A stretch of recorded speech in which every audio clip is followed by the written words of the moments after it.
Now, the lower house of parliament witnessed a massive showdown today as the leader of opposition Rahul Gandhi stirred up a storm by attempting to read excerpts from an unpublished book by former Army Chief General Manoj Naravane. He was interrupted by Defence Minister Rajnath Singh, Union Minister Kiren Rijiju and also Home Minister Amit Shah. Despite the multiple interventions, including from Lok Sabha Speaker Om Birla, who stated rules to counter the leader of opposition, Rahul Gandhi refused to budge. Let's break down exactly what transpired earlier in the day. So it all started when Rahul began to speak and at the very start mentioned this book and how it talks about 4 tanks going up the Kailash range. And immediately there was furor in Parliament. Defence Minister Rajnath Singh himself was the first one to get up and object. Take a look.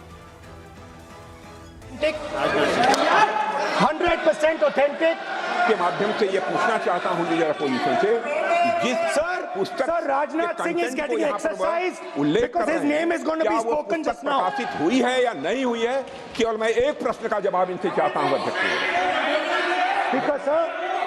Speaker sir, I have not said anything.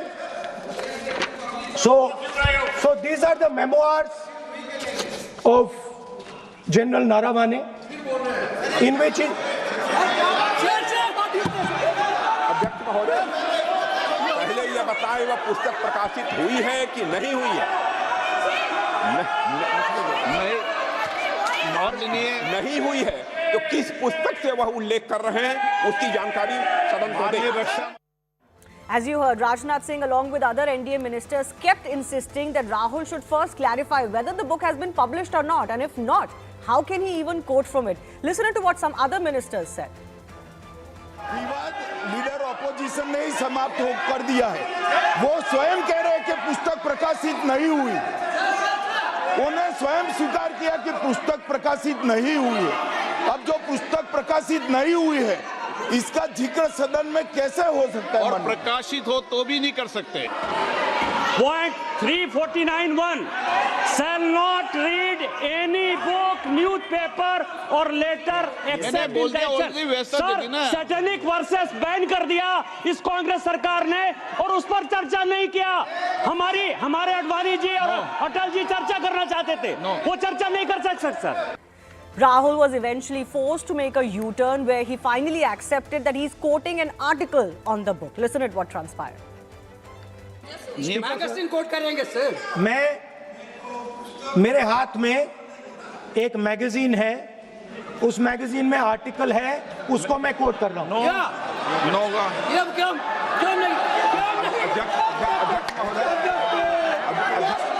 अध्यक्ष महोदय, ये leader opposition सदन को गुमराह करने की कोशिश कर रहे हैं।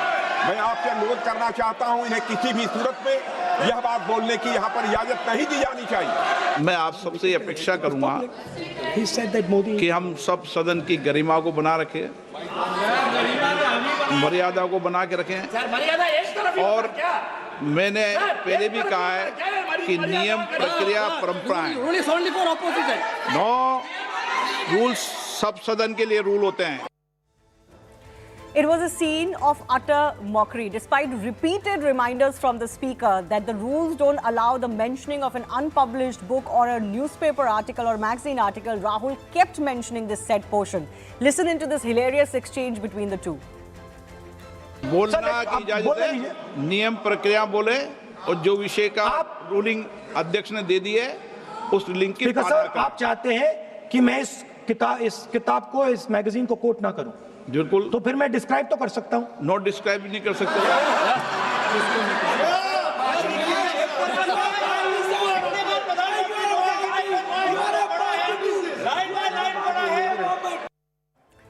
And this went on and on and on. Rahul Gandhi started speaking again and again after interruptions and vociferous opposition from the treasury benches, but it was the same story again and again.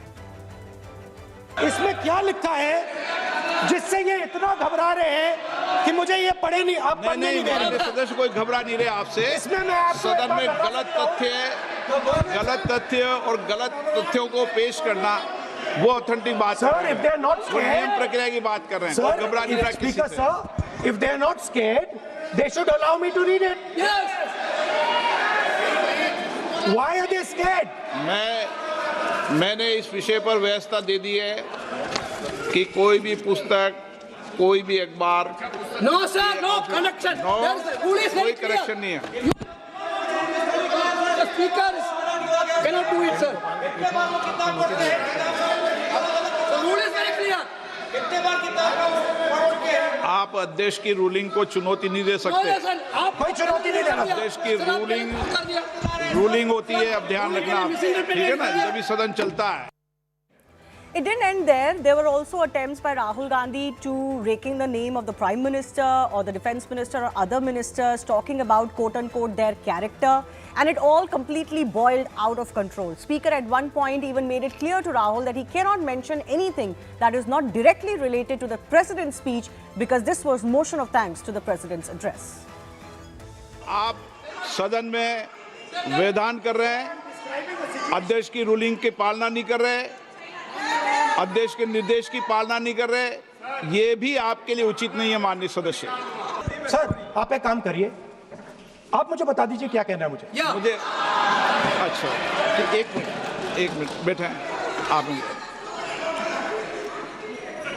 मैं आपका सलाहकार नहीं हूं, लेकिन as a speaker के नाते मेरा ये दायित्व बनता है कि सदन नियम प्रक्रियाओं से चले, परंपराओं से चले, और जिस विषय पर चर्चा हो रही है उस विषय पर चर्चा करें। आप मुझे बताइए, हिंदुस्तान और चाइना की रिलेशनशिप पर ना बोलना कौन सा नियम है? माननीय एक मिनट, माननीय सदस्यगण, आप विषय पर राष्ट्रपति अभिभाषण में जो विषय तथ्य हैं, नहीं, जो विषय तथ्य हैं उसमें कहीं भी भारत और चाइना का कोई विषय बिंदु नहीं है। क्या हम सब भारत के हैं, तो उसकी प्रतिष्ठा बनाए रखना आप सबका दायित्व है।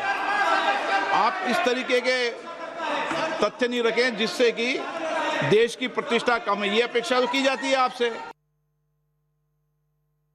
Well, following this showdown, the House was adjourned till 3 p.m. earlier. Similar scenes played out as Rahul Gandhi attempted the same again, and then the House was adjourned again. He continued to quote from this so-called ex-army chief's memoir despite the interventions. But this is what Union Minister Kiren Rijiju had to say on the leader of opposition's claims or behavior after the session was adjourned. एक सवाल है sir, आपके माध्यम से भी इस सदन को भी, ये सदन नियम से चलता है। जब लीडर ऑफ ऑपोजिशन खुद नियम नहीं मानेंगे, रूलिंग को नहीं मानेंगे, ऐसा मेंबर के साथ हम क्या करना चाहिए, इसमें भी चर्चा होना चाहिए। ये नियम ही नहीं मानते हैं। आपने कम से कम 5 बार कह चुके हैं कि आपने रूलिंग दे चुके हैं, रूलिंग दे चुके हैं, तो हम तो इस सदन से बड़ा नहीं है। स्पीकर ने रूलिंग देने के बाद आपको मानना चाहिए। मैं आपको रिक्वेस्ट करता हूं राहुल गांधी जी, आप लीडर ऑफ ऑपोजिशन हैं, आप ही उल्टा अपने सदस्यों को व्यवहार सिखाना चाहिए। आप खुद ऐसा नियम उल्लंघन करेंगे, आपका मेंबर क्या सीखेगा? आप 5 बार एमपी हैं और आप स्पीकर की रूलिंग को नहीं मानेंगे, आपका ऑपोजिशन का बाकी एमपी कैसे सीखेंगे? इस सदन में नए एमपी आया है, लीडर ऑफ ऑपोजिशन खुद ही नियम नहीं मानते हैं, स्पीकर का रूलिंग को नहीं मानते हैं, सदन कैसे चलेगा? यहाँ मर्जी से आप अपना रूल तो नहीं बना सकते, रूल बनाया हुआ है, मानना पड़ेगा। सर आपने रूलिंग दिया है, इसको अभी रूलिंग का पालन करना चाहिए। मुझे बोलने नहीं दे रहे हैं, मुझे बस 2-3 लाइन बोलनी है, उसमें सब पता लग जाएगा, बट वो बोलने नहीं दे रहे हैं। मैं कह रहा हूँ कि it's a matter of national security. These are the words of Army Chief, serious leader of our forces, and it's a conversation that he has had with Rajnath Singh ji and also with Mr. Narendra Modi. All I'm saying is that I want to say in the House what the Army Chief has written. Whether the land was taken or not, that's a different question. We'll come to that. But before we come to that, the leader of the country is supposed to give direction. The leader of the country is not supposed to run away from decisions and leave decisions onto other people's shoulders. That is what the Prime Minister has done. वो डरे हुए हैं क्योंकि अगर वो निकला तो नरेंद्र मोदी और राजनाथ सिंह की जो रियलिटी है वो लोगों को पता लग जाएगी कि जब चाइना हमारे सामने खड़ा था, आगे आ रहा था, 56 इंच की छाती को क्या हुआ था, उस लाइन में है। Now, the biggest question on everyone's mind is, what does the book actually say? Well, we don't know for sure and in totality because the book is indeed unpublished. But on the basis of the article on the book, this is what we know and this is what Rahul Gandhi was referring to. This particular excerpt that was attempted to be quoted by Rahul Gandhi is based on an episode between Indian and Chinese armies on August 31, 2020. Mind you, this is 2 months after the Galwan clashes in which India lost 20 of its soldiers. While there were many casualties on the Chinese side too, they were never, of course, fully documented by China. The article on the book mentions that 4 Chinese tanks were advancing towards Rechenla. Tanks were within few hundred meters of Indian positions on Kailash range. The article is saying this on the basis of the said book, that frantic calls were made to leaders of India's military and political establishment. General Naravane is quoted to have written in his book, "To each and every one, my question was, what are my orders?" The article on the book then suggests that superiors were not giving any clear directive to the general. According to the book excerpt, government's message to General Naravane was, "Do whatever you deem appropriate." General Naravane is supposedly written in his book that I had been handed a hot potato. With this carte blanche, the onus was now totally on me. We were ready in all aspects, in all respects, but did I really want to start a war? So this is the position or the excerpt from the book that has created this entire furore. Is this account damning for the government? Does it really show it in bad light? That's coming up with our guest.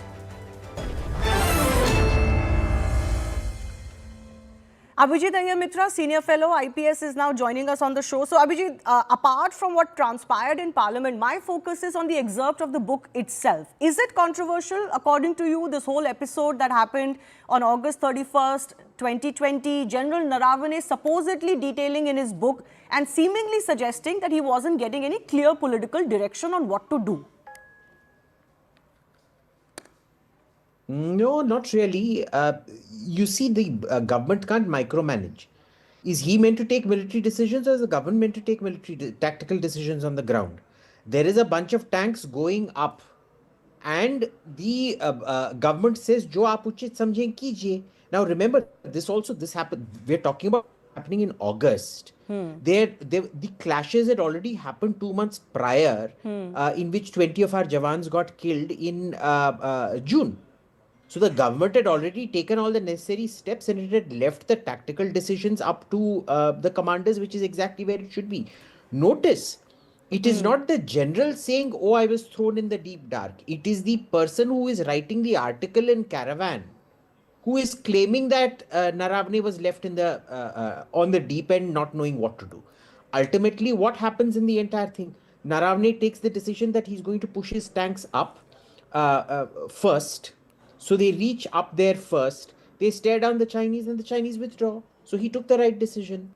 So in the book excerpt, again as quoted by this article, General Naravane says, as I mentioned, that I've been handed a hot potato with this carte blanche, the onus was now totally on me. So he seems to be suggesting that the political class diverted the issue onto him. No, that is not what I am reading into it. The onus was on him. If he wanted specifics on tactics, he should have asked specifics. What do you want me to do specifically? He does not ask that. If you read the excerpts, he does not say, "Should I send my tanks up? Should I fire? Should I not fire?" He says, "I called up and asked for directions on what to do." Directions are, you decide. There is a mention that there is a policy that Indian Army cannot fire first unless there are orders from above. So in that sense, General Naravane was right asking for political directions, right?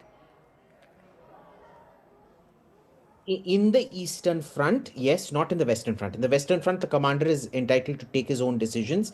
He asked, the answer was given, "Please do what you see fit." If you want to go ahead, which means what? If you want to go ahead and fire, fire. Are they meant to tell you how many tanks to push up and what to do? Then what exactly is a general meant to do then? In the book, he seems to be contemplating, should I really start a war? Are we equipped? You know, there is COVID time, etc. Again, all of that seems to be suggesting that he was left with the burden of making that choice. Look, that is his philosophical fulmination. Every general goes through that philosophical fulmination. There is nobody who has ever started a war who doesn't think 100 times before starting it, including Hitler before he invaded France. You know, ultimately it is said the end result of this standoff was that India vacated those heights at the Kailash range and made a settlement on Pangong Lake instead. So would that decision not also come under question? Would that not be something that pushes the government into an embarrassing situation? No, I'm sorry, that is not. In fact, if you go further down, it says very clearly by September, by the 6th round of talks in September, we had gained the heights in Kailash range, which means it was exactly the way the Prime Minister said. It was an ongoing situation. We had gained the heights in the Kailash range, and he goes down further and says, the Chinese then agreed to withdraw to Finger 8. Finger 8 is where? Finger 8 is the end of Sirijap, the western end of Sirijap, which is where Major Dhan Singh had won his Paramveer Chakra in 1962. That entire area had been captured in 1962. So in that caravan article itself, it is saying that the Chinese withdrew to the exact spot they had captured in 1962, Finger 8. So neither was ground ceded on Pangong nor was ground ceded in Kailash. In fact, in Kailash, the article itself says later on that we had gained the advantage in Kailash, we had gained the heights in Kailash. Okay, so ultimately, do you believe there is anything embarrassing for the government in this? Leave aside whatever was the face-off or showdown in Parliament. Even if this book was to be published, there is nothing embarrassing for the government. That's what your contention is. There is nothing embarrassing. In fact, I believe this would have been one of those things wherein breaking the rules a bit, or rather bending the rules a bit, the government could have scored a fantastic victory. I don't know why you see, when there is one dictum of war, when your enemy is making a mistake, never stop him from making a mistake. They wanted to bring this up and make a mistake. They should have gone ahead and let Mr. Rahul Gandhi hang himself with his own rope. All right. We'll wait and see what happens. Possibly not the last that has been spoken on this entire episode, but certainly General Naravane's supposed account has certainly come into focus. We'll wait and see what government says on this supposed book as well. I do thank Abhijit for joining us for now.